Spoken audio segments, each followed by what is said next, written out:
ఇది రాగి రొట్టె కోసం అండి. ఇలా రాగి పిండిలో కొంచెం సాల్ట్ అలాగే జీలకర్ర కూడా వేసాను. జీలకర్ర ఇలా క్రష్ చేసేసానండి. అప్పుడే మంచిగా ఫ్లేవర్ వస్తుంది అనమాట. ఇవి ఉల్లిపాయ, పచ్చిమిర్చి, కరివేపాకు, కొత్తిమీర అన్నీ కలిపేసి వేసేసాను. ఉంటే క్యారెట్ తురుము కూడా వేసుకోవచ్చండి, చాలా బాగుంటుంది.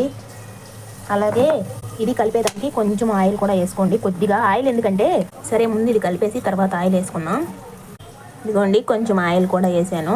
ఆయిల్ ఎందుకంటే పైన తెల్లగా ఫామ్ అవుతుంటుంది కదా, సో కొంచెం ఆయిల్ కూడా వేసి కలిపితే కొంచెం తక్కువగా అవుతుంది అనమాట. సో అలా తెల్లగా వచ్చినప్పుడు మళ్ళీ పైన ఆయిల్ వేసుకుంటాము కాల్చుకునేటప్పుడు.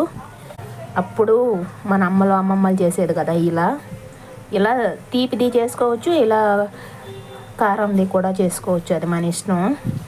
ఇప్పుడు నీళ్ళు పోసి కలిపేస్తాను. ఇదిగోండి ఇలా కలిపేసి కొద్దిగా పక్కన పెట్టేసుకోండి, మంచిగా ఆ ఫ్లేవర్స్ అన్నీ పడతాయి.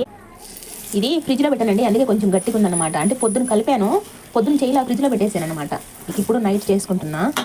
ఈ పిండి కొంచెం లూజ్గా ఉండింది అప్పుడు కలిపినప్పుడు. ఇది ఫ్రిడ్జ్లో ఉంది కాబట్టి కొంచెం గట్టిగా అనిపిస్తుంది. తీసిన వెంటనే వేస్తున్నా, కొద్దిసేపు అయితే మంచిగా వచ్చేస్తుంది.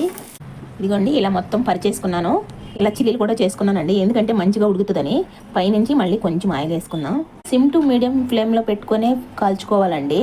ఇదిగోండి చూసారా, తెల్లగా ఫామ్ అవుతుందని చెప్పాను కదా, ఇలా అన్నమాట. దీనిపైన నూనె రాసేసుకోవాలన్నమాట. అలా ఇదిగోండి మంచిగా ఆయిల్ రాసేసానండి దానిపైన అంతా. ఇది జాగ్రత్తగా తిప్పాలండి, ఎందుకంటే ఆల్రెడీ చాలా పెద్దది కదా. ప్యాన్ మొత్తం పరిచేస్తున్నానండి, చూసారా ప్యాన్ మొత్తం పరిచేస్తున్నా. పైగా రాగి పిండి కదా, విడిపోద్ది అన్నమాట, ఇరిగిపోద్ది. సో జాగ్రత్తగా తిప్పుకోవాలి.